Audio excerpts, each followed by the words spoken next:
श्री राधे श्याम। हमारे YouTube channel दासानुदास Naval Kishore Das ji को subscribe करें। हमारी कथाओं को सर्वप्रथम देखने के लिए बेल आइकन दबाना ना भूलें एवं वीडियो को लाइक करना भी ना भूलें।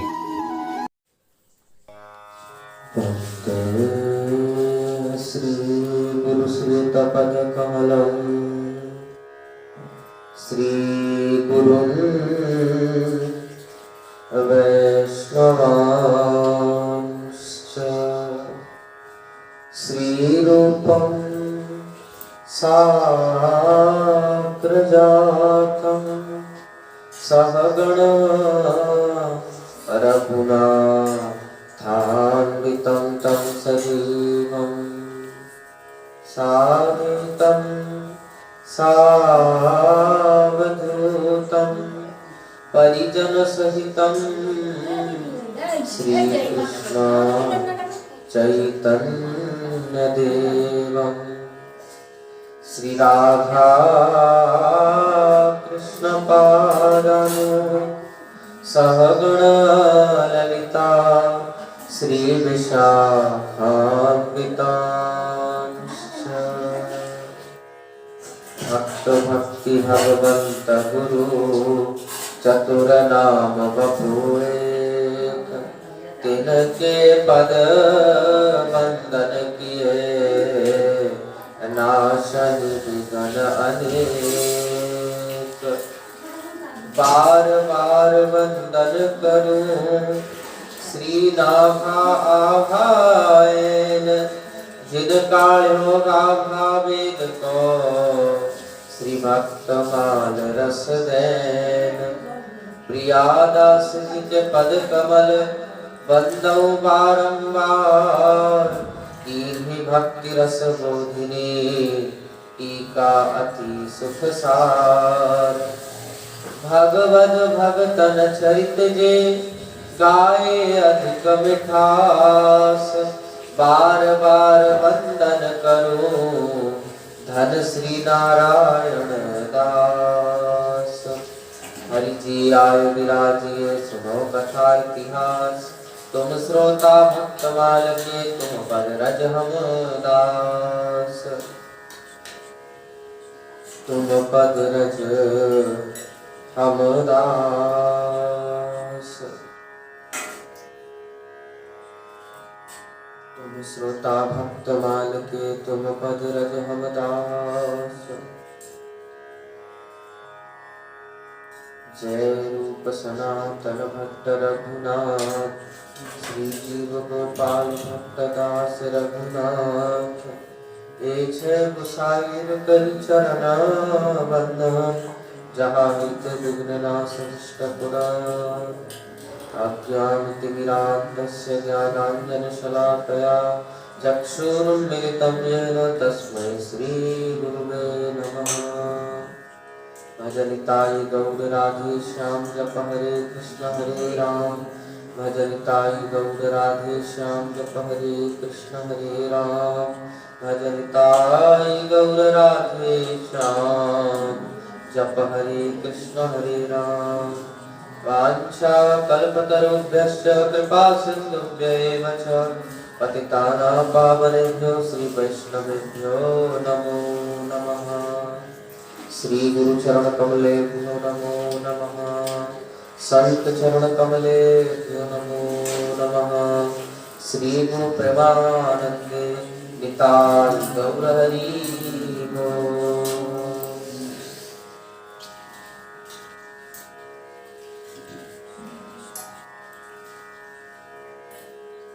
हरे कृष्णा कृष्णा कृष्णा कृष्णा हरे हरे हरे राम हरे राम राम राम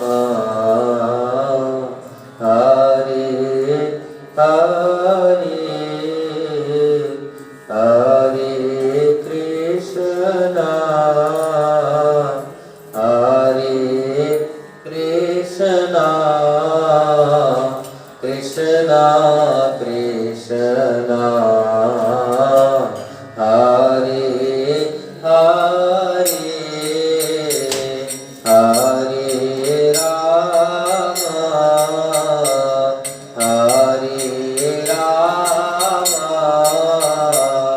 राम राम हरे हरे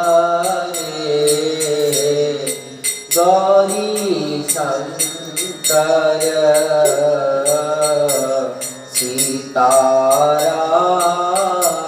सीताराम जय जय विघ्न हरन हनुमान गौरी शंकर सीताराम जय जय विघ्न हरन हनुमान गौरी शंकर सीताराम जय जय जगद गुरु हनुमान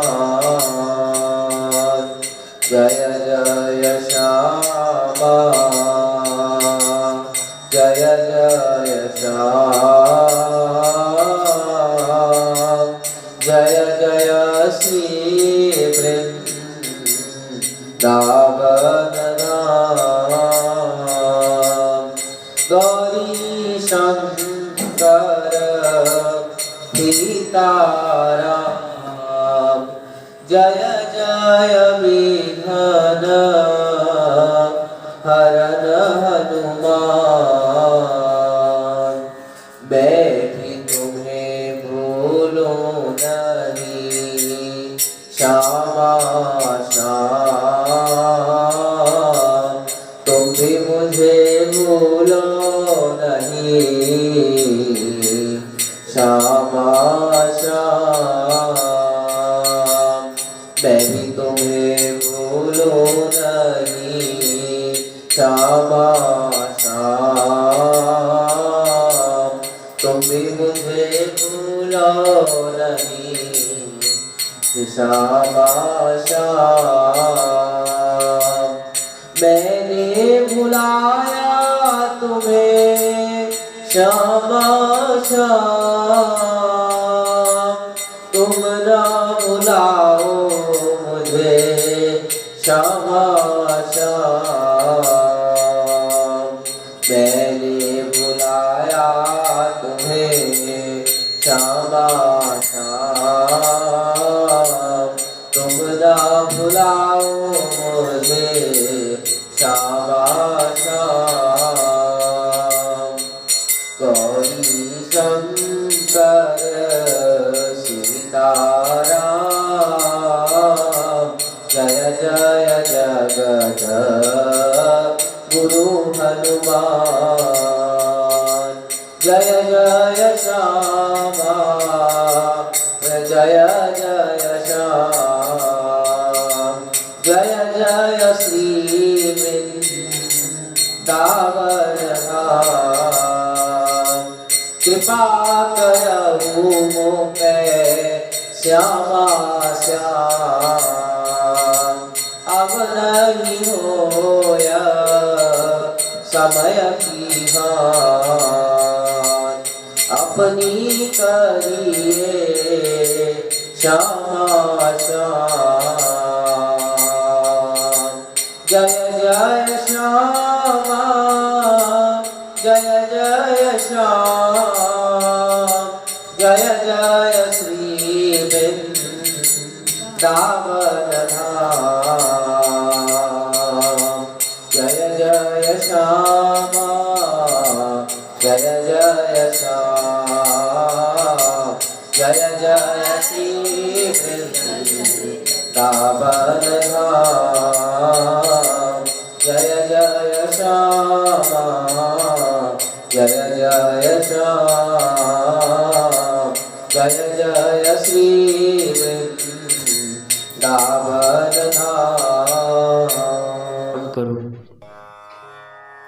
पतित पावन अशरण शरण दीन बंधु नवद्वीप बिहारी श्री निताई गौर हरि सरकार, वृंदावन बिहारी श्री राधा माधव युगल सरकार, श्री दीक्षा गुरुदेव की, श्री शिक्षा गुरुदेव की, गुरुजनों की कृपा के फलस्वरूप 82 दिवसीय श्री भक्तमाल जी की पावन कथा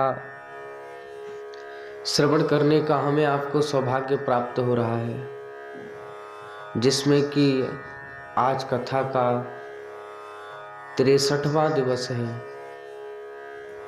और जिसमें कि श्री कृष्ण चैतन्य दास बाबा के चरित्र को हम श्रवण करने जा रहे हैं। श्री चैतन्य दास बाबा का चरित्र थोड़ा बड़ा है, इसलिए इसको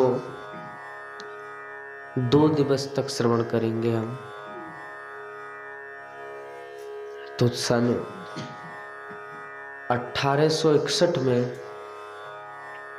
बंग देश के चंदन नगर में श्री अश्विनी कुमार जी का जन्म हुआ और तभी से कलकत्ते में उनके पिता श्री ब्रज कुमार नंदी के कारोबार में आशातीत बुद्धि होने लगी, वृद्धि होने लगी। जब अश्विनी कुमार जी ने इंटर की परीक्षा पास कर ली, पिता ने उन्हें निकट बुलाकर कहा कि मेरा कारोबार बहुत बड़ा होता जा रहा है, अब मुझ में साहस, लोगों से बात करने और उनसे पत्र व्यवहार करने की योग्यता है नहीं, तो अब क्या करी जाए? अब यही करी जाए कि अब आप मेरी सहायता करें। अब आप मुझे, तुम मेरी व्यापार को संभालो, कारोबार को संभालो और कारोबार को संभाल करके तुम उसमें निपुण हो करके तुम मेरे कारोबार में हाथ बटाओ। जब इस प्रकार कहा तो फिर चैतन्य बाबा से न रहा गया। उन्होंने उस समय कह दिया, चैतन्य दास बाबा ने, कि मुझसे अब ये सब काम नहीं होंगे, पिताजी मुझे क्षमा करें। चैतन्य दास बाबा कह दिए और ऐसे अनेकानेक भक्तों के चरित्रों में श्रवण करते आ रहे हैं कि कैसे वर्णन है, कैसी विपत्तियों से सामना करते हुए वे भक्ति मार्ग पर आते हैं, कितने कितने विघ्न आते हैं। तो ऐसे चैतन्य दास बाबा के जब जीवन में ऐसी घटनाएं आने लगी, उनके पिताजी ने उनसे कह दिया कि अब तुम मेरे कारोबार में सहायता करो, तुम भी सीखो अब कारोबार और संभाल करो। तो चैतन्य दास बाबा एकदम कह दिए, उनकी सहायता करने भी लगे और कुछ ही दिनों में कलकत्ते में एक बड़े ठेकेदार के रूप में उनकी ख्याति होने लगी और हो भी गई। हुगली जिले के अंतर्गत पुईनान निवासी श्री केदारनाथ सेठ जी की कन्या श्रीमती गिरीवाला से उनका विवाह भी हो गया। उससे 5 पुत्र और पुत्रियों का जन्म भया। श्री अश्विनी कुमार जी पर इस प्रकार दुत्र गति से माया ने अपना जाल चारों ओर से बिछा दिया, पर उनके जीवन की एक दूसरी दिशा भी थी। भक्ति का स्रोत भी उनके जीवन में आरंभ से उमड़ने लगा था। अब एक विशाल और वेगवती स्रोतस्वनी का रूप धारण करके वह अविलंब समुद्र से जा मिलने के लिए व्यग्र हो उठा। बाल्यावस्था से ही उनका अन्वंशक भाव देख करके माता पिता को उनके भावी जीवन के विषय में चिंता होने लगी। एक दिन माँ को माला के साथ हरिनाम जप करते देख उन्होंने उससे नाम जप की विधि सिखाने को आग्रह किया। तो उनका अतिशय आग्रह देख करके माँ को उन्हें कान में महामंत्र सुना देना पड़ा। तो तभी से उनका नाम जप नियमित रूप से चलने लगा और कुछ ही दिन बाद उन्होंने कुलगुरु से विधिवत दीक्षा भी ले ली। विविध कार्यों में व्यस्त रहते हुए भी उनका गंगा स्नान, नियमित रूप जप, अनेक पाठ और कीर्तन सुचारू रूप से चलता रहा। परिणाम स्वरूप उनका भक्ति भाव अब इतना प्रबल हो गया कि उन्होंने माया के सभी ग्रंथियों को छिन्न भिन्न करके और वैराग्य वेश ग्रहण करने का निश्चय कर लिया। एक दिन रात को पिता की चरण सेवा करते समय उन्होंने कहा कि पिताजी, यदि आपकी अनुमति हो तो मैं रथ यात्रा के अवसर पर जगन्नाथ जी के दर्शन कराऊं। पिताजी ने बोले, किसी के साथ जाओगे या अकेले? पिताजी ने बहुत चिंतित होकर के पूछा। बोले, अकेले नहीं पिताजी, मेरे साथी बकू और कृष्णानंद ब्रह्मचारी भी जाएंगे। अब उन अश्विनी कुमार जी ने जब कहा तो पिता ने उनका संग उपयुक्त जानकर के आज्ञा दे दी। जाते समय 100 रुपए खर्च को देना भी चाहा, पर उन अश्विनी कुमार जी ने, माने चैतन्य बाबा ने, अश्विनी कुमार ने यह कहकर उन्हें अस्वीकार कर दिया कि मार्ग में अधिक रुपए रखना ठीक नहीं, केवल उतने ही लिए जितने रेल के किराए और 2-4 दिन जगन्नाथपुरी में रहने के लिए पर्याप्त हो। पिता ने उतने रुपए देकर कहा कि पुरी पहुंचकर और जितने की आवश्यकता हो, जो भी आवश्यकता हो कह देना। जगन्नाथपुरी में रथ यात्रा पर जगन्नाथ जी के दर्शन करके बकू और ब्रह्मानंद ब्रह्मचारी तो कलकत्ते लौट गए, पर अश्विनी कुमार जी वहीं रह गए। माता पिता उनके भक्ति भाव के कारण उनकी ओर से पहले से ही संक्षिप्त थे। अब उनके साथियों के साथ घर न लौटने पर उन्हें और चिंता होने लगी। फिर बकू से पता पूछ करके उन्होंने तार से उन्हें रुपए भेजे और शीघ्र घर लौट आने का अनुरोध भी किया। तार लौटा आया, साथ ही अश्विनी कुमार जी का एक पत्र भी आया जिसमें उन्होंने घर पर कभी न लौटने का एकदम निश्चय परामर्श दे दिया था। पथ का पथिक होकर के मैं रामेश्वर की ओर चल पड़ने की बात भी लिख दी थी और अपने निर्णय के लिए क्षमा मांगते हुए आशीर्वाद की प्रार्थना करी थी। अश्विनी कुमार साथियों के घर लौटते ही तीर्थ भ्रमण के उद्देश्य से दक्षिण की पद यात्रा पर चल पड़े थे। और भ्रमण काल में नियमों की रक्षा करना तो कठिन होता है, पर अश्विनी कुमार जी के नियम अटल थे। उनके व्यतिक्रम होने का कोई प्रश्न ही नहीं था। वे नित्य नाम करते करते 10 कोस पैदल चलते, जब तक नाम संख्या पूर्ण न होती कहीं ना कहीं विश्राम नहीं करते। जिस स्थान पर भी पहुंचते नित्य कृत्य समापन करके भिक्षा को निकलते, और कभी कभी तो नित्य कृत्य समापन करते संध्या हो जाती, तो भी नियम का व्यतिक्रम न होने देते। भिक्षा के लिए केवल 7 घरों में जाते थे, उसी में जो मिल जाता उसे ग्रहण करके संतुष्ट रहते थे। कभी कभी 2-3 दिन लगातार कुछ भी आहार न जुटता तो जल पीकर ही रह जाते। कभी भिक्षा की जगह दुत्कार भी मिलती तो उसे भी चुपचाप सहन कर लेते। श्रीधाम पुरी से वे गोदावरी, शिवकांची, विष्णुकांची, बालाजी, श्रीरंगम और पंचतीर्थ होते हुए रामेश्वर पहुंचे। वहां से नासिक होते हुए द्वारिका की ओर चल पड़े। फिर पुष्कर, जयपुर, करौली आदि स्थानों में पर्यटन करते भये 3 वर्ष की कठिन पदयात्रा समाप्त करके श्रीधाम वृंदावन पहुंचे। और वृंदावन में भिक्षावृत्ति अवलंबन करके भजन किए। और फिर क्या भया, दिन तो आनंद पूर्वक बीतने लगाए।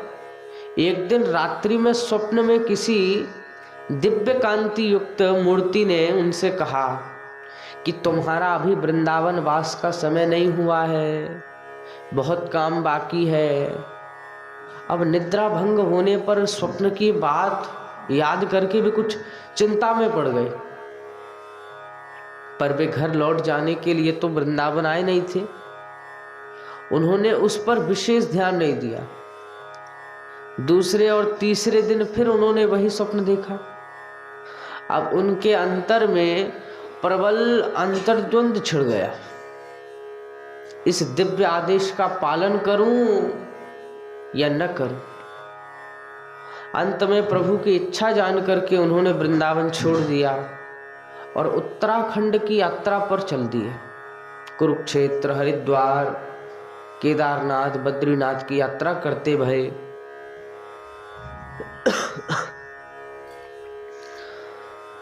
रात्रि में स्वप्न देखा कि उनकी बड़ी लड़की उनसे कह रही है कि हे बाबा, मैं क्या तुम्हारे दर्शन नहीं कर पाऊंगी? तुम कब तक ऐसे डोलते डोलते फिरोगे? अब स्वप्न देख करके अश्विनी कुमार जी का चित्त चंचल हो गया। अब वृंदावन के स्वप्न की भी उन्हें याद आ गई और उसी क्षण घर चिट्ठी लिखी कि मैं अमुक दिन अमुक समय गाड़ी से घर आ रहा हूं, किराए के लिए पैसे भेज दो। पैसे आने पर वे गाड़ी पर बैठ गए और कलकत्ता स्टेशन पर उनके भ्रातागण हरिचरण नाम के अपने वृद्ध कर्मचारी के साथ उनके आगमन की प्रतीक्षा कर रहे थे। गाड़ी आ गई, पर बहुत खोज करने पर भी बे न दिखे। हताश होकर के सब घर लौटने लगे। उसी समय पीछे से आवाज आई, हरिचरण हरिचरण हरिचरण। सबने पीछे मुड़कर देखा कि भिखारी वेश में अश्विनी कुमार जी उनकी ओर अग्रसर हो रहे हैं और उनके आनंद की सीमा नहीं है। आनंदाश्रु विसर्जन करते हुए वे अश्विनी दादा से लिपट गए और घर पहुंच जब अश्विनी कुमार जी ने माता पिता को प्रणाम किया, उन्होंने उन्हें हृदय से लगाकर अपने अश्रु जल से अभिषिक्त किया। दूर खड़ी साध्वी पत्नी भी यह दृश्य देख रही और अश्रु विसर्जन करके रो रही है। पुत्र, कन्या, भाई, बंधु और कर्मचारीगण सभी अश्रु विसर्जन करते हुए एक अनिवार्यनीय आनंद समुद्र में गोते खाने लगे। घर लौट करके कारोबार में मनोनिवेश करते हुए भी अश्विनी कुमार जी की नियम निष्ठा और भजन साधन पूर्ववत चलते रहे। वे नित्य रात्रि में 9 बजे सो जाते और 1 बजे शैया त्याग करके भजन में बैठ जाते। गंगा स्नान और आन्निक आदि करके एक बार पकाया हुआ खुद का ही स्वकीय भोजन करते थे, खुद ही पाते थे, पाकी थे। और उस समय नाम जप, पाठ, कीर्तन, सेवा पूजा आदि सब पूर्ववत ही करते। उनकी पत्नी उनके साथ सहयोग करी और इस बात का ध्यान रखी कि उनके नियम पालन में किसी प्रकार का व्यवधान न हो। इस अनुकूल परिस्थिति में उनके दिन आनंद पूर्वक कटने लगे, पर उनका हृदय एक अंतर वेदना के कारण व्यथित हो रहा था। वृंदावन में रहते समय उनका चित्त श्री निताई गौर और श्री राधा गोविंद के 2 चित्रों के प्रति विशेष रूप से आकृष्ट हो गया था, परंतु उनका वे संग्रह नहीं कर पाए थे। किस प्रकार उन चित्रों का संग्रह हो, यह चिंता उन्हें दिन रात सताती रहती थी। एक रात उन्होंने स्वप्न देखा कि चितपुर रोड पर एक दुकान में उन्हें वही चित्र मिल गए और दूसरे दिन प्रातः जब वे चितपुर रोड गए तो स्वप्न में देखी दुकान के एक दुकान में एक दुकान दिखाई। देख करके वे आश्चर्य और आनंद से अभिभूत हो गए। दुकान के भीतर जाकर देखने पर उन्हें ठीक वैसा ही निताई गौर का चित्र प्राप्त हुआ, पर राधा गोविंद का चित्र नहीं मिला और अकस्मात उनकी दृष्टि एक अलमारी पर पड़ी। अब स्वप्न में उसी अलमारी में से राधा गोविंद का चित्र निकाल करके और दुकानदार ने उन्हें दिया था। तो उन्होंने दुकानदार से कहा कि आप इस अलमारी को तो देखिए, अलमारी में और तरह तरह की चीजें भरी थी, चित्र कोई नहीं था।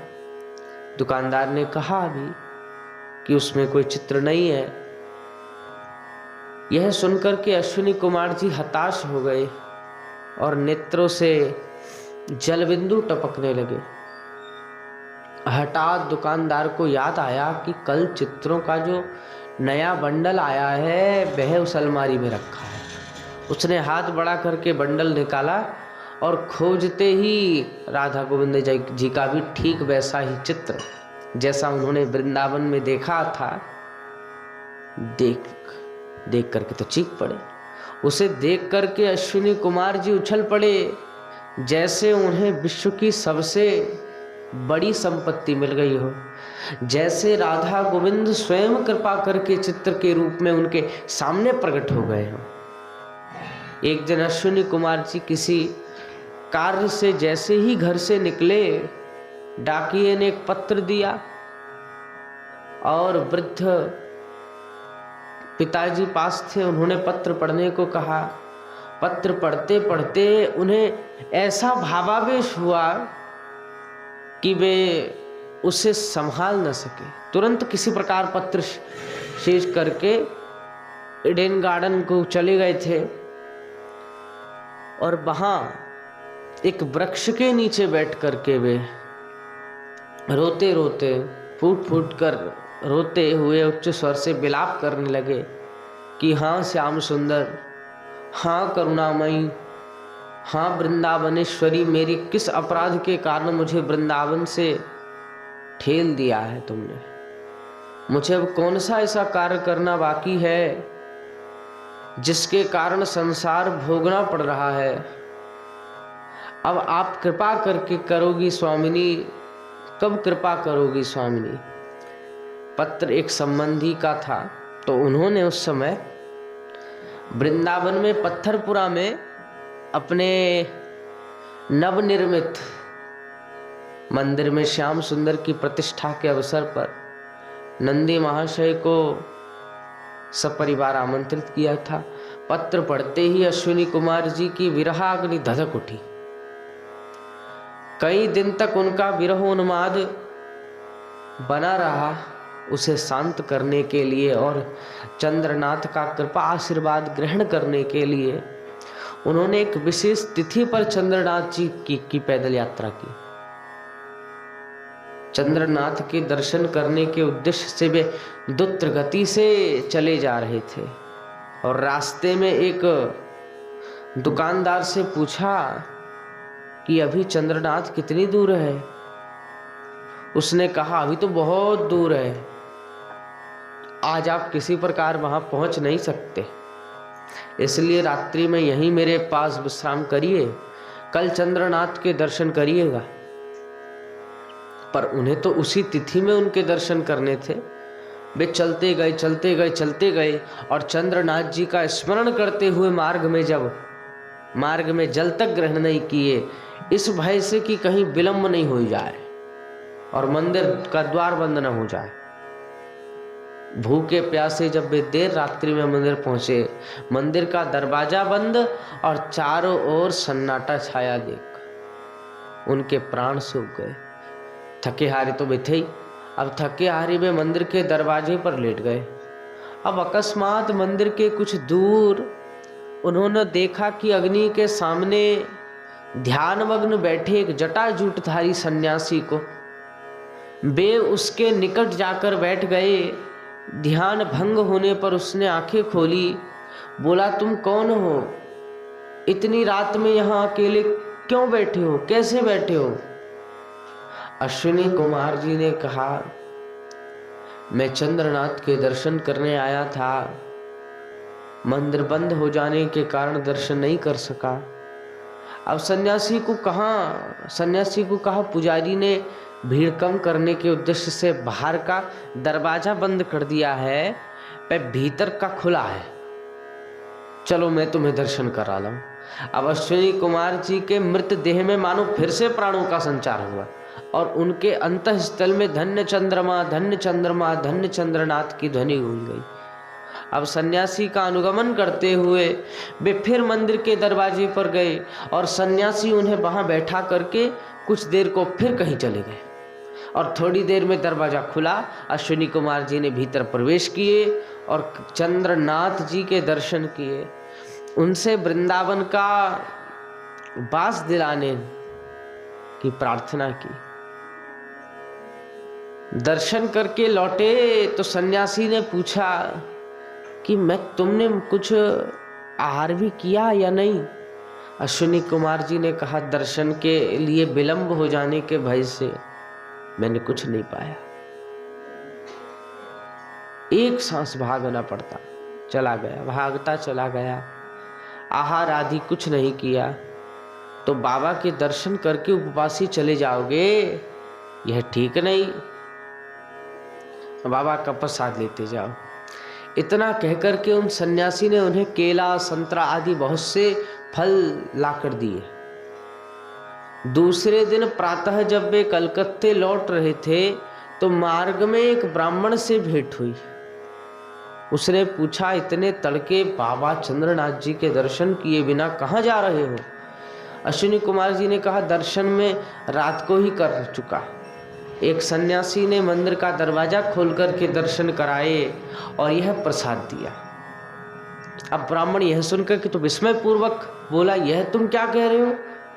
मैं ही तो मंदिर का पुजारी हूँ, संध्या समय मंदिर बंद कराया था, अब जाकर के खोलूंगा, चाबी तो मेरे पास है और फल तो वहां एक भी नहीं था।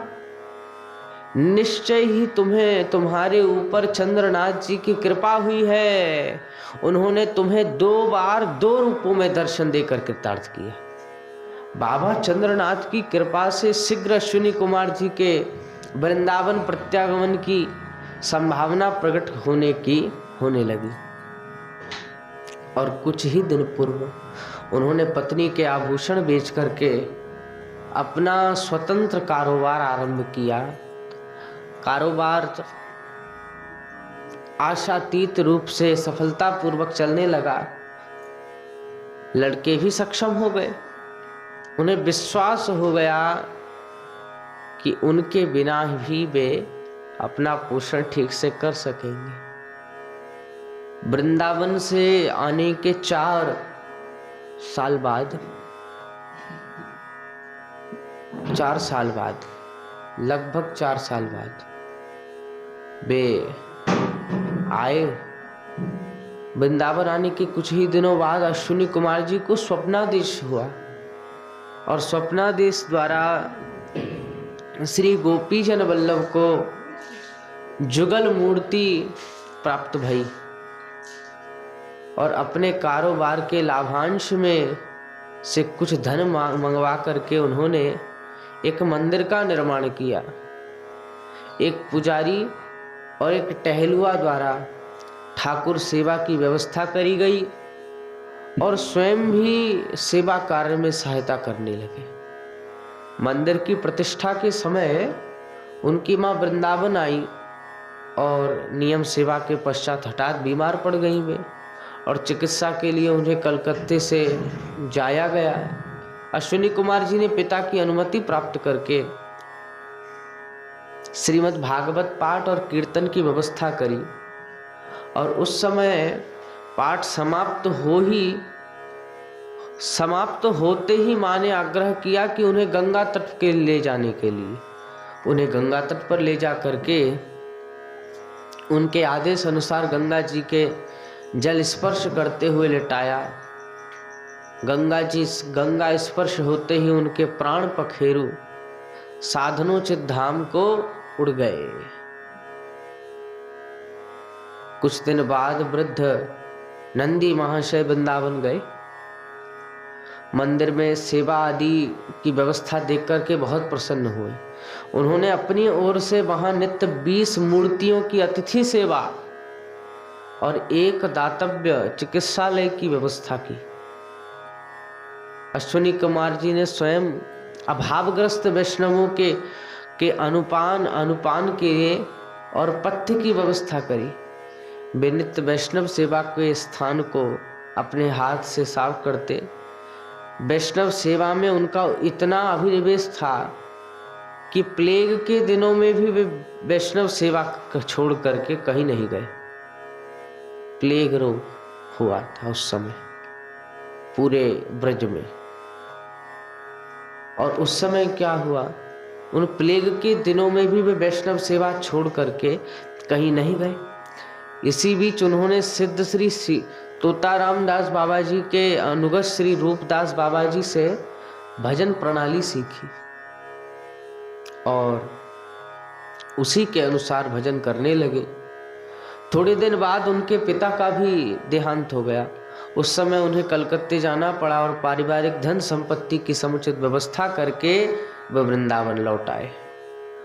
प्रथम बार वृंदावन आने के समय जिस सब कार्य के लिए घर लौटे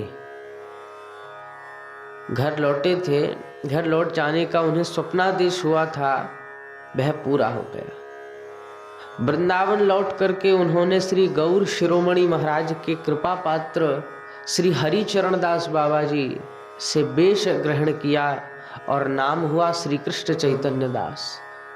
वेश लेने के पश्चात उन्होंने कुछ दिन कुसुम सरोवर पर भजन किया, फिर राधा कुंड पर भजन आकर के विराजे और श्री कृष्ण चैतन्य दास बाबा के वेश आश्रय के पश्चात उनके पुत्र गौर बाबू के हृदय में भी श्रीधाम वृंदावन वास करने की इच्छा जागी और वे वृंदावन जाकर के अपने श्री गोपी जन वल्लभ की सेवा में रहने लगे। राधा कुंड में रहते समय श्री कृष्ण चैतन्य बाबा को श्री गोपी जन वल्लभ की सेवा की पूरी चिंता रहती थी। यदि सेवा में कोई त्रुटि होती तो बिना किसी के बताए ही उन्हें पता चल जाता। एक बार उन्होंने गौर बाबू के वृंदावन से बुलाया और कहा, तुम श्री गोपी जन वल्लभ की सेवा करते हो पर किसी बात का ध्यान नहीं रखते। एक दिन भोग में बाल पड़ जाने के कारण भोग नष्ट हो गया और एक दिन भोग के थाल में झूठन लगी रह गई, इसलिए भोग नहीं लगा। अब ठाकुर ठाकुरानी को उपवासी रहना पड़ा। देखो, ठाकुर को मानो तो वे उसी रूप में तुम हमारी सेवा ग्रहण करके प्रसन्न होते हैं, और न मानो तो कुछ नहीं। तुम्हें एक प्रत्यक्ष घटना सुनाऊं।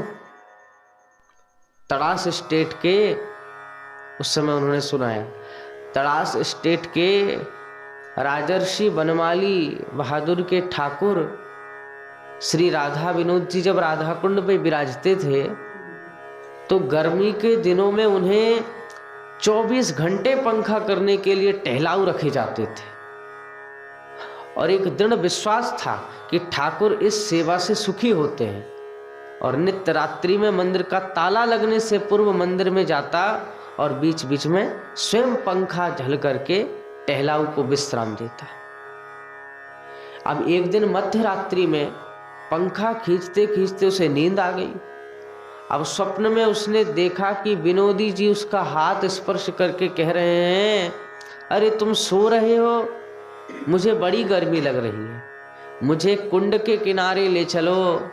और वह विनोद जी को कंधे पर बिठा करके और कुंड तीर पर ले जाने लगे और उसके कंधे पर एक रसोली थी। विनोद जी ने कहा कि तेरे कंधे पर यह क्या है जो मुझे गड़ रहा है। कहते हुए उन्होंने बैठने का स्थान अपने हाथ से साफ कर दिया। भक्त ने उन्हें कुंड के तीर पर ले जाकर एक स्थान पर बैठा दिया, स्वयं वहीं सो गया और उसी समय उसकी नींद भंग हो गई। उसने देखा कि वह कुंड के किनारे लेटा है और यह देख कर के वह अबाक उठकर मंदिर पर गया तो देखा ताला तो पूर्ववत बंद है, और भी आश्चर्य की बात यह है कि उसका दाहिना कंधा जिस पर वह विनोद जी को लाया था उनके स्पर्श से शीतल हो रहा है, और उस पर हाथ फेरा तो देखा कि रसोली गायब है। राधा कुंड में बाबा ने एक पुरस्चरण किया, उसके पश्चात वे चंद्र सरोवर चले गए, वहां एक पुरस्चरण किया। फिर चंद्र सरोवर रहते समय वे नित्य प्रातः 3 बजे से गोवर्धन परिक्रमा करते थे। एक दिन तो परिक्रमा करते समय जोर की बारिश होने लगी। उन्होंने वृक्ष की शरण ली उस समय, और जहां वे बैठे थे एक बिल के भीतर से सांप के फुफकारने का शब्द हुआ। फिर भी वे बैठे नाम जप करते रहे। उन्हें विश्वास था कि ब्रज का कोई जीव उन्हें किसी प्रकार की हानि नहीं पहुंचा सकता। उसी समय कहीं दूर से किसी ने एक कंबल फेंका और कहा, बाबा तो कुछ सांप को भय ना आए, भाग जा काट खाएगो। कंठ स्वर किसी महिला का था, पर बाबा को कुछ दिख नहीं रहा था उस समय। उन्होंने कंबल को प्रसादी जान करके मस्तक से लगाया और उसे ओढ़ करके परिक्रमा पथ पर चल दिए। बारिश भी कम हो गई। फिर चंद्र सरोवर पर बाबा एक बुर्जी के ऊपर बनी कुटिया में भजन किया करते थे। वहां उनका भजन में अभिनिवेश इतना बढ़ गया कि वे घंटों बाह्य ज्ञान शून्य अवस्था में कुटिया में पड़े रहते। और एक बार तो उनके गुरुदेव श्री हरिचरण बाबा श्री सनातन दास बाबा को साथ लेकर के उनकी कुटिया पर पधारे। कुटिया का दरवाजा भीतर से बंद था। राधे श्याम कहकर के कई बार आवाज दी, पर कोई नहीं बोला। अब 10-15 मिनट रुक करके फिर राधे श्याम कहकर के जोर से पुकारे, फिर भी कोई उत्तर नहीं।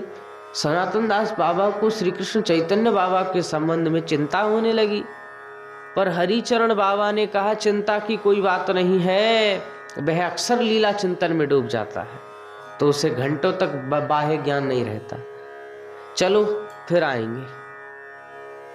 एक बार बाबा ने गौर को बुला करके कहा, देखो 11 दिन का एक बड़ा उत्सव करना था, नित्य कीर्तन और रास लीला होगी, भागवत सप्ताह होगा, बहुत से वैष्णवों को उत्सव में आमंत्रित करना होगा और उनके आवास और प्रसाद की व्यवस्था करनी होगी। और कीर्तन के लिए कीर्तनिया श्री भक्ति चरण दास बाबा जी को आमंत्रित करना होगा, और भागवत सप्ताह के लिए श्रीमद् भागवत पाठ के लिए श्री मधुसूदन भट्ट जी को तदनुसार उत्सव की व्यवस्था करी गई। उस समय गांव-गांव से लोग आने लगे। चंद्र सरोवर पर 11 दिन तक मेला सा लगा रहा, मानो 10वें दिन माने 7 कोस तक के सभी ब्रजवासियों और महात्माओं को प्रसाद के लिए आमंत्रित किया गया। कई दिन से उस विशाल आयोजन के लिए व्यवस्था की जा रही थी, पर उस दिन प्रातः काल हठात बाबा का बोल बंद हो गया। एकाएक चारों ओर अंधकार सा छा गया। आनंद और उत्साह वातावरण विषाद में परिणत हो गया।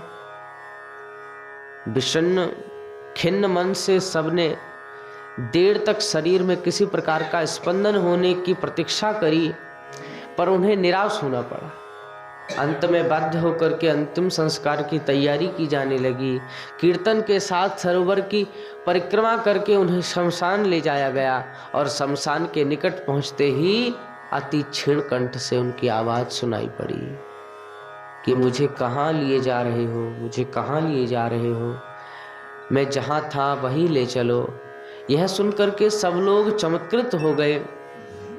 उच्च स्वर से हरिध्वनि करते हुए उन्हें उत्सव के स्थान पर ले गए, और विषाद के बादल जैसे एकाएक आए थे एकाएक हट गए, छट गए। आकाश बाताश फिर आनंद से परिपूर्ण हो गया। गीता पाठ और प्रसाद वितरण के पश्चात उत्सव निर्विघ्न संपन्न हुआ। कहते हैं कि बाबा ने इस अवसर पर स्वेच्छा से गोलोक धाम में अपने इष्ट श्री गोपीजन वल्लभ के निकट जाने का निश्चय किया था। उसी उपलक्ष्य में श्रीमद् भागवत पाठ और कीर्तन आदि के पश्चात वैष्णव सेवा का आयोजन किया था।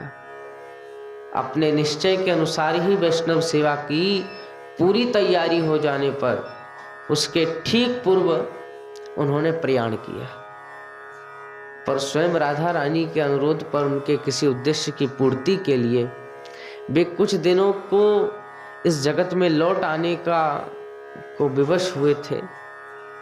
एक बार किसी भक्त के पूछने पर कि क्या काल भजनशील व्यक्ति पर भी आक्रमण करता है जिस तरह साधारण लोगों पर, उन्होंने कहा था ठीक उसी प्रकार नहीं, वह साधारण व्यक्ति का जीवन काल पूरा होने पर काल तत्काल उसे ले जाता है और उसकी स्थिति उस समय चाहे जैसी हो, पर भक्त का समय पूरा होने पर वह उसके सम्मुख जाकर हाथ जोड़कर इसकी सूचना देता है। उसकी इच्छा होती है तो चला जाता है, इच्छा नहीं होती तो और कुछ दिन इस जगत में रह करके भजन करना चाहता है तो नहीं जाता। तो काल अभक्त का शत्रु होता है और भक्त का सेवक। बिल्ली जिस मुख से चूहे को ले जाती है उसी से अपने बच्चे को भी ले जाती है, पर वह चूहे के लिए काल रूप होती है और बच्चे के लिए मां। जैसे पुलिस है चोरों के लिए भय देने वाली है और जो भले आदमी हैं उनके लिए तो अच्छी है और ले जाकर के रख देती है। तो इस घटना के बाद से श्री कृष्ण चैतन्य दास बाबा की ख्याति और भी बढ़ गई। बुढ़जी और दर्शनार्थियों की भीड़ लगने लगी। घबरा करके वे एक दिन रात में एकांत भजन के उद्देश्य से और शेष शैया पर चले गए और कुछ दिन बाद वहां भी लोगों ने उन्हें घेरना शुरू किया, तो बांशो नामक ग्राम में चले गए वे। इसी बीच बहुत से लोग दीक्षा देने के लिए उनसे आग्रह करने लगे, तो वे किसी प्रकार दीक्षा देने को राजी नहीं हुए, पर गुरुदेव के आदेश से उन्हें श्यामापद नाम के एक व्यक्ति और उनकी बहन राधा दासी को दीक्षा देनी पड़ी। उसके पश्चात उन्होंने गोवर्धन के स्पेशल मजिस्ट्रेट श्री कुमार साहब, गोवर्धन के ही वे श्री कुमार सज्जन प्रसाद सिंह आदि कई और लोगों को दीक्षा दी। जिस दिन श्री सज्जन प्रसाद सिंह और उनके कई साथियों को दीक्षा दी, उसी दिन रात में कुटी में विशेष कुछ प्राप्त करने के लोभ से चोरों ने प्रवेश किया और बाबा ने उनकी आहट पाकर के समझा कि ग्रामवासी आए हैं, उनसे चरणामृत लेने को कहा। चरणामृत लेते ही उनकी बुद्धि पलट गई और वे दिशाहारा हो गए। जूता लाठी छोड़ करके किसी प्रकार कुटिया से भाग निकले और चंद्र सरोवर पर श्री श्यामपाद और श्री कुमार साहब ने अपने व्यय से बाबा के आश्रम के रूप में कुछ कुटियों का निर्माण किया। बाबा वहाँ रहने लगे। वहाँ रहते समय वे नित्य गोवर्धन परिक्रमा करते और एक दिन जब वे नाम जप करते करते धीरे धीरे परिक्रमा पथ पर जा रहे थे, 3 अल्पवयस्क रमणियां उनके पीछे पीछे जा रही थी। उनमें से एक ने कहा कि डोकरा हटे ना आए रास्ता ते। तो उसी समय दूसरी ने कहा, अरे जाने दे बाबा को, काहे बातें ऐसे कहे हैं। अब युवती का अश्रुतपूर्व करुणा मिश्रित अपार्थिव स्वर सुनकर के बाबा अभिभूत हो गए और भावावेश में विह्वल होकर के वे मार्ग के एक और जा खड़े हुए। एक अपार्थिव आनंद से उनके मन प्राण भर गए और कुछ ही क्षण बाद प्रकृतिस्थ होकर के जब उन्होंने सामने देखा तो तीनों अंतर ध्यान हो चुकी थी। तो ऐसे श्री चैतन्य दास बाबा के विषय में श्रवण कर रहे हैं। आज यही विश्राम देते हैं। चैतन्य दास बाबा का चरित्र अभी भी शेष है। प्रेम से कहिए जय जय श्री राधे श्याम। श्री गुरु प्रेमानंदे निताय गौर हरि बोल।